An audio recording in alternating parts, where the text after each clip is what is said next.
మనకి వెంకటాచలంలో 63 కోట్ల తీర్థములున్నాయి అని వ్యాసవాక్కు. 63 కోట్ల తీర్థములలో స్నానం చెయ్యలేనటువంటి వాళ్ళు కనీసం 1008 తీర్థముల యందు స్నానం చెయ్యాలి అని. 1008 తీర్థముల యందు స్నానం చెయ్యలేని వాళ్ళు కనీసం 108 తీర్థముల యందు స్నానం చెయ్యాలి అని. 108 తీర్థముల యందు స్నానం చెయ్యలేని వాళ్ళు కనీసం 63 తీర్థముల యందు స్నానం చెయ్యాలి అని. 63 తీర్థముల యందు స్నానం చెయ్యలేని వారు కనీసం 7 తీర్థముల యందు స్నానం చెయ్యాలి అని. ఈ 7 తీర్థములను ఎందుకు సంక్షిప్తం చేసి తీసుకొచ్చారు అంటే, ఆ 63 కోట్ల తీర్థములలో స్నానం చేస్తే వచ్చేటటువంటి ఫలితం ఏదుంటుందో అంత గొప్ప ఫలితాన్ని ఈ 7 తీర్థములు సమకూర్చగలవు. అందుకని ఈ 7 తీర్థములకు ఒక ప్రత్యేకమైన ప్రతిపత్తినిచ్చారు. అందులో మొట్టమొదటి తీర్థం స్వామి పుష్కరిణి, రెండవది ఆకాశగంగ, మూడవది పాపనాశనం, నాలుగవది పాండవ తీర్థం, ఐదవది కుమారధార, ఆరవది తుంబురు తీర్థం, ఏడవది కృష్ణతీర్థం. ఈ 7 తీర్థాలలో తప్పకుండా స్నానం చెయ్యాలి అని వెంకటాచల క్షేత్రం గురించి చెప్తూ వ్యాస భగవానుడు బ్రహ్మపురాణంలో ఒక మాట అన్నాడు. ఆయన అన్నాడు, స్వామి పుష్కరిణీ స్నానం, శ్రీనివాసస్య దర్శనం, సహస్రనామ పఠనం. ఈ 3 ఒక్కరోజు చెయ్యడం అంత తేలికైన విషయం కాదు. అది విశేషమైనటువంటి తపస్సు. అనగా పూర్వపుణ్యము కొంత జీవుని యొక్క ఖాతాలో ఉన్నవారు తప్ప దాన్ని సాధించుకోలేరు. అది అంత తేలికైన విషయం కాదు అని. ఈ 3 ఒక్క రోజులో పూర్తవ్వాలి. ఏది? స్వామి పుష్కరిణి స్నానం, స్వామి పుష్కరిణిలో స్నానం చెయ్యడం, శ్రీనివాసస్య దర్శనం, వెంకటేశ్వర స్వామి వారి యొక్క దర్శనం. వెంకటేశ్వర స్వామి వారి దర్శనం అన్నప్పుడు ముందు ఆదివరాహమూర్తి దర్శనం చేసిన వెంకటేశ్వర దర్శనం, వెంకటేశ్వర దర్శనం, తదనంతరం సహస్రనామ పఠనం, విష్ణు సహస్రనామ స్తోత్రాన్ని పఠించడం. ఈ 3 ఒక్కరోజు ఎవరు చేస్తాడో వాడు భగవంతుని యొక్క పరిపూర్ణమైనటువంటి అనుగ్రహానికి నోచుకున్నవాడు అని లెక్కలోకి తీసుకోవచ్చు. ఇక వాడు చెయ్యవలసింది భగవంతుని చేత అనుగ్రహింపబడినటువంటి కటాక్షమును జాగ్రత్తగా నిలబెట్టుకునేటటువంటి ప్రయత్నం చెయ్యాలి. ఈ 7 స్వామి పుష్కరిణికి అంత విశేషాన్ని ఇచ్చారు. అంత విశేషాన్ని ఇవ్వడానికి ఒక కారణం ఉంది. స్వామి పుష్కరిణి యథార్థమునకు ఒక నది కాదు. ఒక నది కానప్పుడు పుష్కరిణికి ఇంత గౌరవం, ఇంత పవిత్రత ఎక్కడి నుంచి వచ్చాయని ప్రశ్న వేశారు. దాని గురించి వ్యాస భగవానుడు ఒక అద్భుతమైన విషయాన్ని ప్రస్తావన చేశాడు. అందులో ఒకానొకప్పుడు సరస్వతీ నది తపస్సు చేసింది. అన్ని నదుల కన్నా కూడా తాను శ్రేష్టమైనదిగా పరిగణింపబడాలని, అన్ని నదుల కన్నా కూడా తాను పవిత్రమైనదిగా, పాపములను పోగొట్టగలిగినటువంటి శక్తివంతురాలిగా పరిగణింపబడాలని, అటువంటి స్థానం తనకి కలగాలి అని ఆమె విష్ణు భగవానుడు ఉద్దేశించి తపస్సు చేస్తోంది. ఆమె తపస్సు చేస్తున్న కాలంలో పులస్త్య బ్రహ్మ ఆ నదీ తీరంలో తపస్సు చేసుకోవడం కోసం వచ్చారు. వచ్చి ఆయన అక్కడ తపస్సు చెయ్యడానికి కూర్చునేటటువంటి సమయంలో సరస్వతీ నది కొంచెం ఉదాసీనంగా వ్యవహరించింది.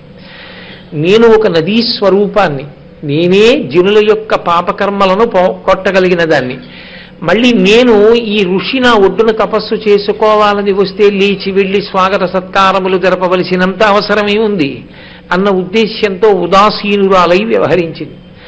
పెద్దలు వచ్చినప్పుడు లేచి నిలబడడం, స్వాగతం పలకడం కనీస ధర్మం. అలా ప్రవర్తించకపోతే పెద్దలకు వచ్చే నష్టం ఉండదు. యువతల వారి యొక్క తేజస్సు క్షయమైపోతుంది. పైగా వారు పొందవలసినటువంటి ఉన్నత గతులను పొందరు. మీరు గజేంద్ర మోక్షణంలో కూడా ఏనుగుగా పుట్టడానికి కారణం ఇదే. ఆ ద్రవిడ దేశాన్ని పరిపాలించేటటువంటి రాజు రాజ్యాన్ని విడిచిపెట్టి ఎక్కడో పర్వత శిఖరం మీద కూర్చుని తపస్సు చేస్తుండగా అగస్త్య మహర్షి వస్తే నేనెందుకు లేచి నిలబడాలని ఉదాసీనంగా ప్రవర్తించిన కారణం చేతనే ఆయన ఈ పాపము చాలా కాలం కట్టి కుడుపుతుందన్న భావనతో ఒక్క జన్మలో పోయేటట్టుగా వచ్చే జన్మలో నువ్వు ఏనుగువై పుట్టి శరీరాన్ని విడిచిపెట్టేటటువంటి సమయంలో ఆపత్కాలంలో నేను పరమేశ్వరుడు జ్ఞాపకానికి వచ్చి శరణాగతి చేసి ఈశ్వరుని యందు ప్రవేశిస్తావని వరరూపమైన శాపం ఇచ్చాడు. అందుకని పెద్దలు వచ్చినప్పుడు లేచి నిలబడాలి. అలా లేచి నిలబడలేదు సరస్వతీ నది. అది ఎంత నది అయినా, ఎంత నదికి అధిష్టానమైనటువంటి స్వరూపమైనా ప్రవర్తించవలసిన రీతిలో ప్రవర్తించలేదు కనుక పులస్త్య బ్రహ్మకి అది ఆగ్రహ కారణమైంది. అది ఆయనకి వ్యక్తిగతమైన కోపం అని మీరు అనుకోకూడదు. మహాత్ముల యొక్క నడవడిని జాగ్రత్తగా అర్థం చేసుకోవాలి. తనకేదో తక్కువ జరిగిందన్నది ఆయన భావన కాదు. అవతల వారు ప్రవర్తించవలసిన రీతిలో ప్రవర్తించకపోతే రేపు లోకంలో ఇదే ఆచారమై కూర్చుంటుంది, జనులు భ్రష్టులవుతారు. కాబట్టి అటువంటప్పుడు వెంటనే ఆ ప్రవర్తనని ఆప్ చేయాలి. అందుకే శ్రీరామాయణంలో ఒక మాట అంటారు, కర్తవ్యమకృతం కార్యం సతాం మన్యుదీరయేత్ అని. మహాత్ములకు కూడా కోపం వస్తుంది. మహాత్ములకు కోపం ఎప్పుడు వస్తుంది అని అడిగారు.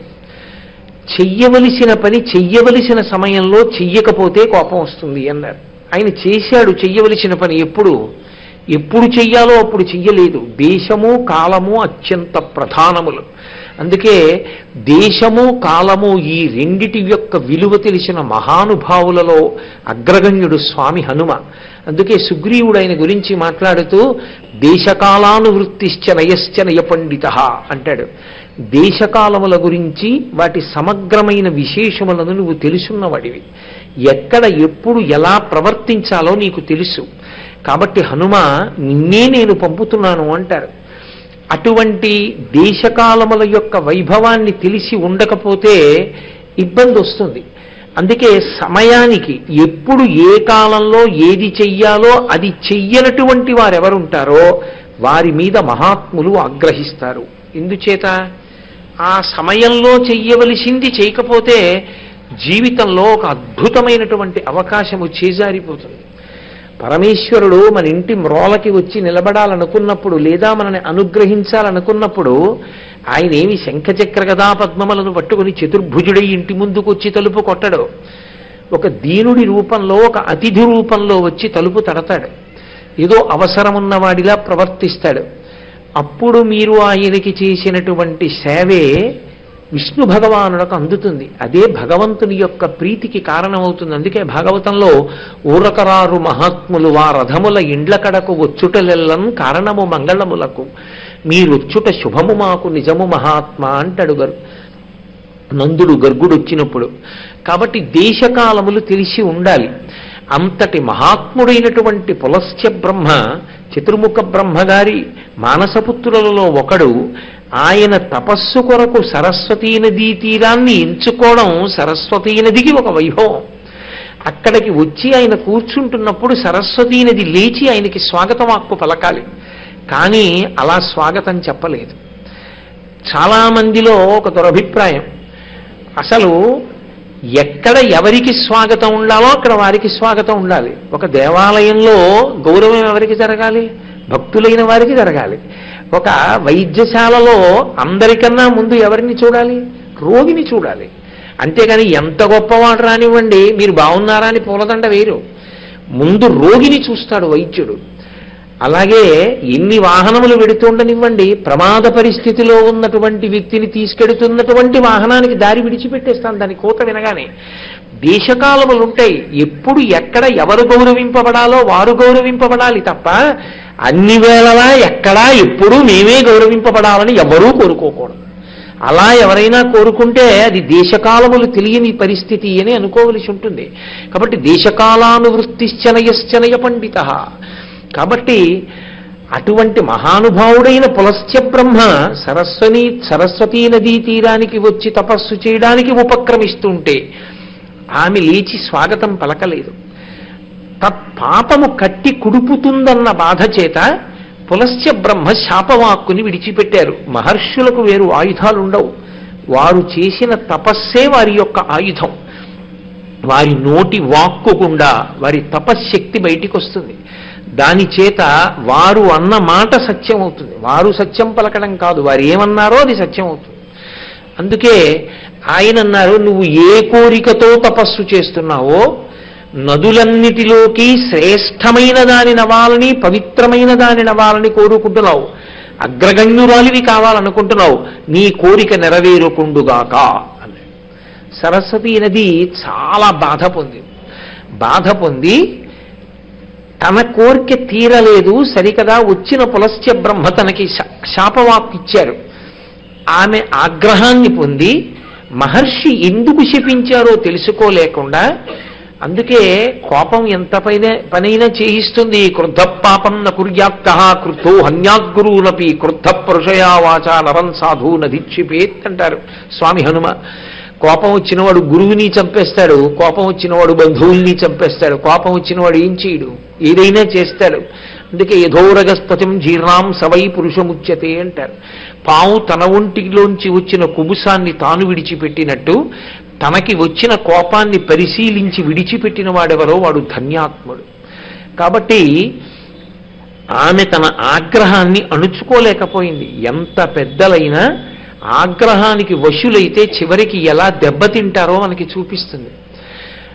పులస్త్య బ్రహ్మ ఇచ్చిన శాపవాక్కు చేత ఆగ్రహం చెందిన సరస్వతీ నది స్త్రీ రూపాన్ని ధరించి పులస్త్య బ్రహ్మకి శాపవాక్కిచ్చింది. నువ్వు ఇంతటి మహానుభావుడవు, కానీ నీ వంశంలో లోకకంటకులైనటువంటి విష్ణు విరోధులైనటువంటి భయంకరులైన రాక్షసులు జన్మించెదరుగాక. ఇప్పుడు ఆ శాపవాక్కుని పొందిన పులస్త్య బ్రహ్మ ఆగ్రహించలేదు. ఆమె ఆగ్రహానికి లోనైంది.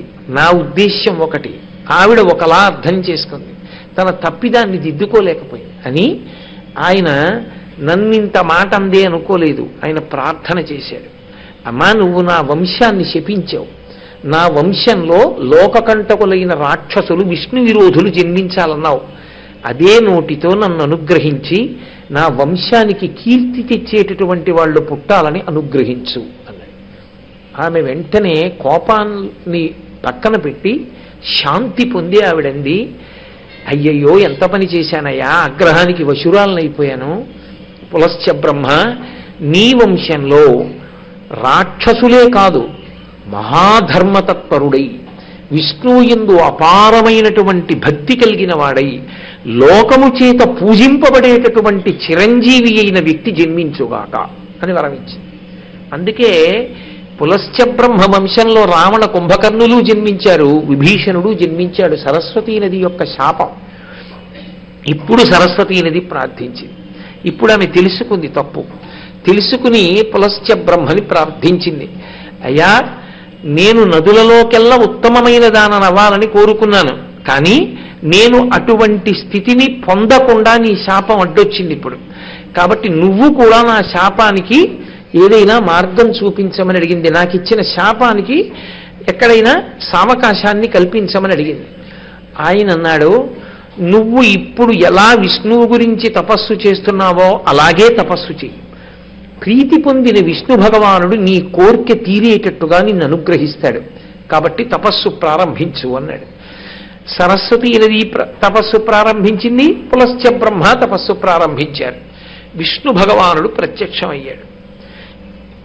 ఆమె కోరిక ఆయనకి తెలుసు, నేను చేసిన తపస్సు నిర్వీర్యమైపోయింది పులస్త్య బ్రహ్మ శాపవాక్కు చేత, కాబట్టి నా కోరిక తీరేటట్టుగా మీరు అనుగ్రహించండి అని అడిగింది. భగవానుడు తలుచుకుంటే ఏం చేయలేడండి. ఆయన అన్నాడు, నదులలో ఉత్తమమైన దానివి నువ్వు కాలేవేమో, ఎందుకంటే ఇప్పటికే లోకపావని అన్న పేరుతో గంగానది ఉంది, కాబట్టి నదులలోకెల్లా ఉత్తమమైన దానిగా, నదులలోకెల్లా పవిత్రీకరించగలిగిన శక్తి ఎక్కువ ఉన్నదానిగా నువ్వు కాలేకపోవచ్చు, కానీ నీకు నేను ఒక వరం ఇస్తున్నాను. నీవు శ్రీవైకుంఠంలో నా యొక్క క్రీడాచలం మీద నేను శ్రీ భూదేవులతో కలిసి నీలాదేవులతో కలిసి జలక్రీడలాడేటటువంటి సరోవరంగా మారతావు. కలియుగంలో వెంకటాచల పర్వతం మీద నేను వెంకటేశ్వరుడన్న పేరుతో వెలుస్తాను. నేను వెలిసినప్పుడు స్వామి పుష్కరిణి అన్న పేరుతో నువ్వు అక్కడికి వస్తావు. ఆ పైన వైకుంఠంలో ఉండేటటువంటి నేను స్నానం చేసేటటువంటి సరోవరమే కలియుగంలో వెంకటాచల పర్వతం మీద వెంకటేశ్వర స్వామి వారి యొక్క ఆవాసం పక్కన స్వామి పుష్కరిణి అన్న పేరుతో వస్తుంది.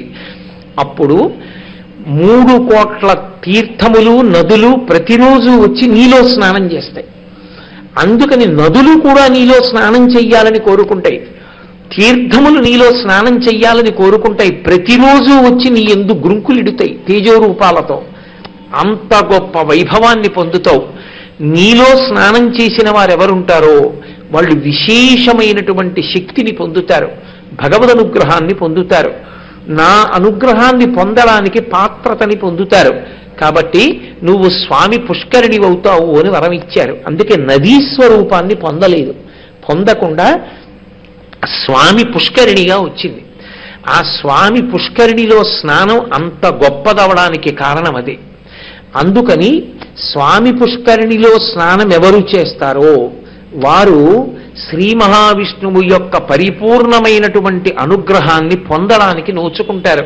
అందుకే స్వామి పుష్కరిణి వైభవాన్ని ప్రశంసిస్తూ వెంకటాచల మహాత్యం అనేటటువంటి కావ్యంలో మాతృశ్రీ తరిగొండ వెంగమాంబ గారు ఒక మాట అంటారు, మునులారా శ్రీవైకుంఠమందు క్రీడానగంబు కలదు, ఆ క్రీడానగంబుపై స్వామి పుష్కరిణి ఉండి బరగా అప్రాకృత పవిత్ర జలంబులై పరిమళోదకంబునై మహాపూర్ణమయ్యుండు అందు సిరియు భూ నీలాదేవులతో కూడి పురుషోత్తముండు జలక్రీడలాడుచుండు వేడుకలరా. క్రీడానగంబుతో ఈడకు దిగి వచ్చి విరజాసమానమై ధరణి విలసి శ్రీహరికి సమ్మతంబగుచు సకల జీవుల పాపములను పరిహరించి తాపముల ననచి ఇష్ట కామ్యార్థముల తానిచ్చుచుండు అని రచన చేసింది ఆవిడ. స్వామి పుష్కరిణీ వైభవాన్ని చెప్తూ, ఈ పుష్కరిణి ఎక్కడిదో తెలుసా మునులారా అంటే సూతుడు శౌనకాది మహర్షులకు చెప్పిన ఘట్టాన్ని చెప్తూ చెప్పింది ఆవిడ. మునులారా శ్రీవైకుంఠంబునందు క్రీడానగంబుపై స్వామి పుష్కరిణి ఉండి, వెంకటాచల పర్వతం మీద ఉన్న పుష్కరిణి శ్రీవైకుంఠంలో శ్రీమన్నారాయణుడు తన ఉభయనాంచారులతో క్రీడించేటటువంటి క్రీడానగము, ఆయన యొక్క క్రీడాద్రి ఒక కొండ ఉంది, అక్కడ ఆయన వాళ్లతో కలిసి విహారం చేస్తాడు. అక్కడ ఉంది ఒక సరోవరం, అదే స్వామి పుష్కరిణి, అదే వ్యాస భగవానుడు చెప్పినటువంటి పురాణోక్తి. అక్కడ ఉన్న స్వామి పుష్కరిణిలో ఆ అమృతగుండంలో అది అందులో ఉండేటటువంటి నీరు ప్రాకృతమైన నీరు కాదు, అది అప్రాకృతంబునై పరిమళోదకంబునై, అది అప్రాకృత జలము అంది ఆవిడ. అప్రాకృత జలము అంటే ప్రాకృత జలము అని దేన్ని పిలుస్తారు అంటే, నీళ్లలో మళ్ళీ అప్రాకృతమైన నీళ్ళు ఎలా ఉంటాయండి అని మీకు అనుమానం రావచ్చు.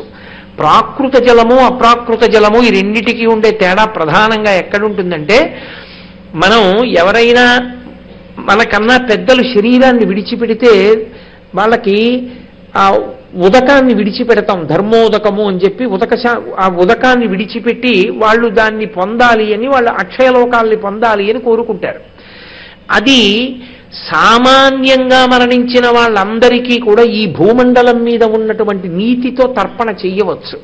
కానీ బ్రాహ్మణ శాపం చేత కానీ, భయంకరమైన విషక్రిముల చేత కానీ, ఘోరమైన ప్రమాదంలో కానీ, అటువంటి వాటిలో మరణించినటువంటి వారి యొక్క జీవులు ఉత్తమ లోకాలు పొందడానికి ఇక్కడ ఉన్నటువంటి నీళ్లు తర్పణ చేస్తే వెళ్ళవు, అందం వాళ్ళకి, మధ్యలోనే అవి హరించుకుపోతాయి, ఆ నీరు అందదు. మీకు అనుమానం ఉంటే ఈ విషయంలో శ్రీరామాయణం బాలకాండలో సగరులు 60,000 మంది కపిల మహర్షి యొక్క ఉద్ధతి చేత మరణించి బూది కుప్పలై పడిపోతే అక్కడికి వచ్చినటువంటి అంశుమంతుడు గబగబా వెళ్ళి అక్కడ ఉన్న సరోవరంలో జలాలు తీసి తర్పణ చేయబోతాడు. తర్పణ చేయబోతే గరుత్మంతుడు చెప్తాడు, వాళ్ళు మహానుభావుడైన కపిల మహర్షి యొక్క క్రోధాగ్ని జ్వాలల చేత దహించుకుపోయారు, వాళ్ళకి ఈ నీళ్లు సరిపోవు, ఈ నీళ్లతో తర్పణ చేస్తే అందదు, అందుకని నువ్వు దివ్యమైనటువంటి గంగాజలాల్ని భూమి మీదకి దింపాలి, దింపితే గంగాజలంతో తర్పణ చేస్తే వాళ్ళకి అందుతుంది అన్నాడు. అది అప్రాకృత జలం అంటే ఇక్కడ ఉన్న నీటి చేత కొంతమందికి ఉన్నతగతులు కలగవు, కానీ కొన్ని నీళ్లు అనేక రకాలుగా మరణించిన వారికి కూడా ఉన్నతగతులు కల్పించగలవు, వాటి శక్తి వేరు. అంత విశేషమైన శక్తి కలిగినదై అప్రాకృత పరిమళోదకంబునై ఆ నీటిలో కొత్తగా ఏదీ తీసుకెళ్లి పరిమళ ద్రవ్యాలు కలపక్కర్లేకుండానే విశేషమైనటువంటి పరిమళాల్ని వెదజల్లుతూ ఉంటుంది అక్కడ ఉండేటటువంటి జలం. కాబట్టి అప్రాకృత పరిమళోదకంబునై అది మహాపూర్ణమయ్యుండి అది ఎప్పుడూ పూర్ణంగా ఒడ్లని తొలగతోస్తోందా అన్నట్టుగా నిండి ఉంటుంది ఆ సరోవరంలో ఉండేటటువంటి జలం. ఆ నీటిలో ఎవరు ఆడుకుంటుంటారట? పురుషోత్తముండు సిరియు భూ నీలాదేవులతో కూడి జలక్రీడలాడుచుండు వేడుకలరా. ఆయన వేడుకగా శ్రీ మహాలక్ష్మితో భూదేవితో నీలాదేవితో కలిసి ఆ సరోవరంలో దిగి జలక్రీడలు ఆడుకుంటాట. అసలు పరమేశ్వరుని యొక్క స్పర్శ తగిలితేనే ఆ నీటికి శక్తి పెరుగుతుంది. అందుకే కదా అభిషేక జలం తల మీద చల్లుకుంటాం. మహానుభావుడు వాల్మీకి మహర్షి శ్రీరామాయణ రచన చేస్తూ బాలకాండలో ఒక మాట అంటారు, భవాంగపతితంతోజం పవిత్రమితి పస్పృశు అంటారు. పరమశివుని యొక్క శరీరానికి తగిలింది కాబట్టి గంగానదికి అంత శక్తి వచ్చింది. గంగానది పాపములను పోగొట్టగలిగిన శక్తి దేని వలన పొందింది అంటే పరమశివుని యొక్క శరీరమునకు తగిలిన కారణం చేత అని స్వయంగా వాల్మీకి మహర్షి రామాయణంలో ఆవిష్కరించారు. కాబట్టి భవాంగపతితంతోయం పవిత్రమితి పస్పృశు, పరమశివుని యొక్క శరీరానికి తగిలితేనే గంగ లోకములో ఉండేటటువంటి జీవులు చేసుకున్న పాపములను తొలగతోయగలిగినటువంటి శక్తిని సంతరించుకుంటే ఎక్కడో వైకుంఠంలో క్రీడానగం మీద ఉండేటటువంటి ఆ సరోవరంలో శ్రీ మహావిష్ణువు శ్రీదేవితోటి భూదేవితోటి నీలాదేవితోటి అక్కడ జలక్రీడలు ఆడుతుంటారు. ఆయన జలక్రీడలాడేటటువంటి ఆ పరమపావనమైన సరస్సు ఆ క్రీడాచలము వెంకటాచల పర్వతంగా భూమి మీదకి దిగింది. ఆ క్రీడాచలం దిగుతున్నప్పుడు ఆ సరోవరం కూడా కిందికి దిగొచ్చింది. అదే స్వామి పుష్కరిణి అన్న పేరును పొందింది. అదే వ్యాస భగవానుడు పురాణంలో సరస్వతీ నది శ్రీ మహావిష్ణువు యొక్క అనుగ్రహంతో ఆ స్థితిని పొందిందని చెప్తే తరిగొండ వెంగమాంబ గారు వెంకటాచల మహాత్యంలో అదే విషయాన్ని మళ్ళీ వర్ణన చేసి చెప్పారు. కాబట్టి అది స్వామి పుష్కరిణిగా వచ్చింది. ఇప్పుడు ఆ స్వామి పుష్కరిణి ఉన్నదే దానిలోకి సమస్త నదులు వచ్చి స్నానం చేస్తాయి. కాబట్టి శ్రీహరికి సమ్మతం బగుచు ఆ పక్కనే ఉన్నటువంటి వెంకటేశ్వర స్వామి వారి యొక్క పరిపూర్ణమైనటువంటి అనుగ్రహము చేత ఆ శక్తిని పొందినటువంటి స్వామి పుష్కరిణీ జలములయందు సమస్త నదులు తీర్థములు ప్రవేశించి తాము పవిత్రమవుతుంటాయి. అందుకని గంగాది నదులకు మాతృదేవతయై సకల జీవుల పాపములను తొలగతోసి సమస్త జీవుల యొక్క పాపములను తీసేస్తుంది పుష్కరిణి. కేవలము పాపములను తొలగించడమే కాదు, పుష్కరిణికి ఒక శక్తినిచ్చాడు పరమేశ్వరుడు.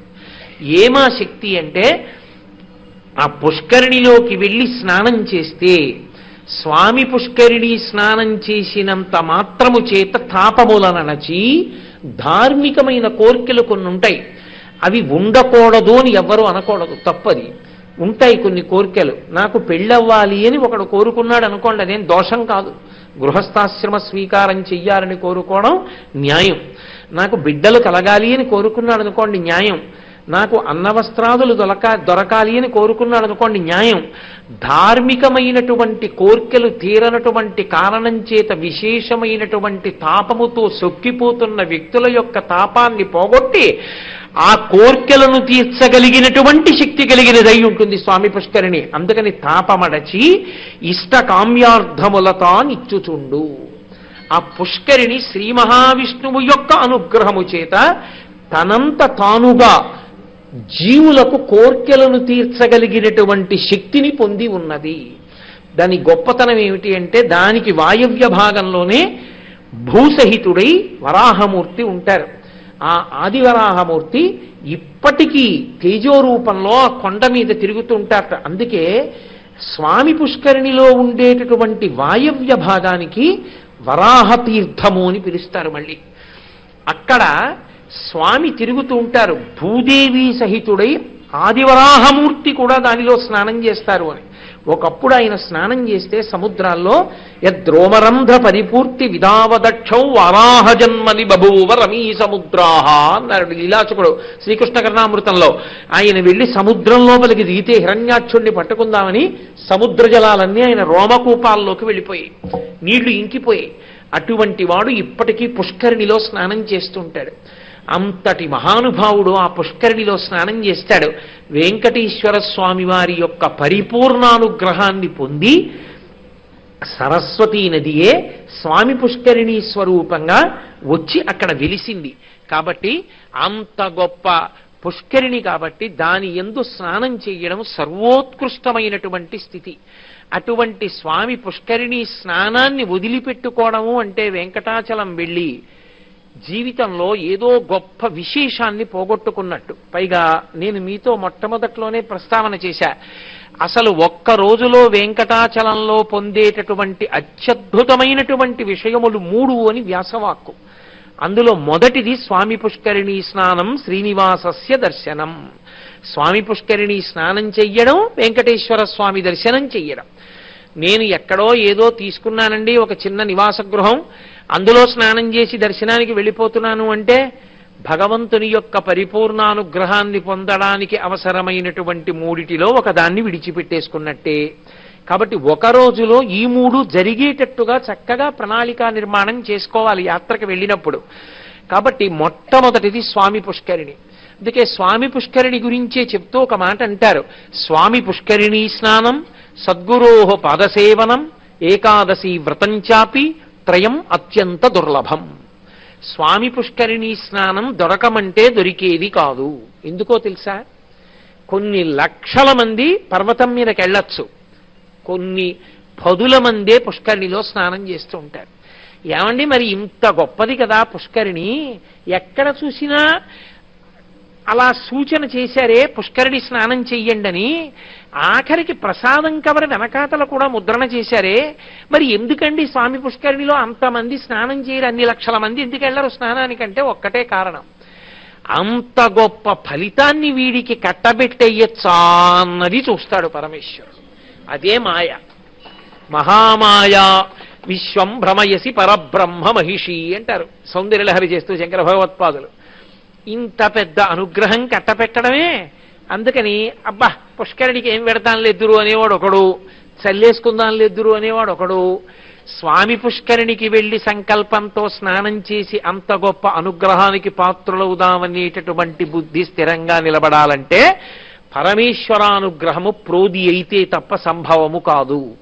శివశక్త్యాయుక్తో యది భవతి శక్త ప్రభవితుం నచేదేవం దేవో నకలు కుశల స్పందితుమపి అతస్త్వామారాధ్యాం హరిహర విరించాదిభిరపి ప్రణంతుం స్తుతుం వా కథమకృత పుణ్య ప్రభవతి.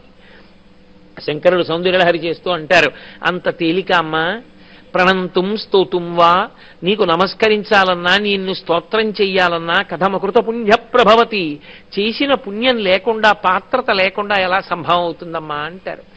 కాబట్టి భగవంతుని యొక్క అనుగ్రహాన్ని ప్రోది చేసుకున్నవాడు మాత్రమే దాన్ని సాధించుకోగలుగుతాడు.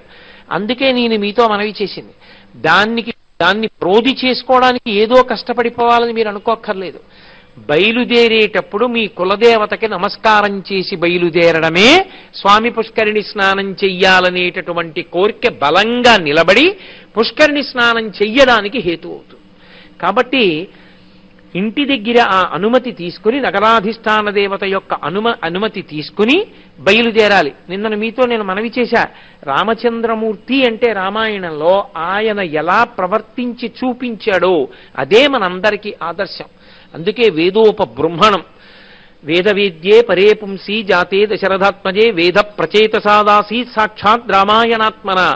వేదమే వేదోపబృంహణమై శ్రీరామాయణంగా భూమి మీదకొస్తే వేదము చేత ప్రతిపాదింపబడినటువంటి పరమేశ్వరుని యొక్క స్వరూపమే రామచంద్రమూర్తిగా నరుడిగా భూమి మీద నడయాడాడు.